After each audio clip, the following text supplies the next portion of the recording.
Hello అండి, అందరికీ happy Sunday. So Sunday special మీరు ఏం చేసుకున్నారో కామెంట్ చేయండి. సో అమ్మ నాన్న వాళ్ళు ఉన్నారు కదా, మేమైతే ఈరోజు ఇంకొంచెం స్పెషల్గా చేసాం. మార్నింగ్ అయితే టిఫిన్కి అలసంద వడలు, అందులోకి ఉల్లి కారంతో చేసిన పెరుగు చట్నీ. ఈ రెండు రెసిపీస్ మన ఛానల్లో ఉన్నాయి, కావాలంటే చూసేయండి. ఇంకా వడల్లోకి అయితే చికెన్ కర్రీ, ఇది మా హస్బెండ్ కోసం అలాగే మా నాన్న కోసం. అమ్మ చికెన్ తినదు కాబట్టి మటన్ కర్రీ అయితే చేసాం, కొంచెం సూప్గా ఉండేటట్టు.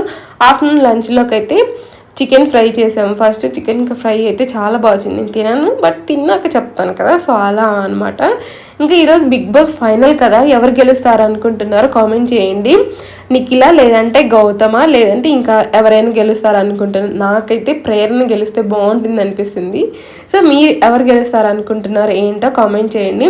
ఇంకా మటన్ కర్రీ ఇది అందరికీ, అమ్మకి అందరికి అనమాట. ఇంకా వచ్చేసి నా కోసం అయితే ఎగ్ కర్రీ చేశారు మా వారు, మా హస్బెండ్ చేశారు. నేను ఈ రెసిపీ కూడా షేర్ చేస్తాను. Mutton curry, chicken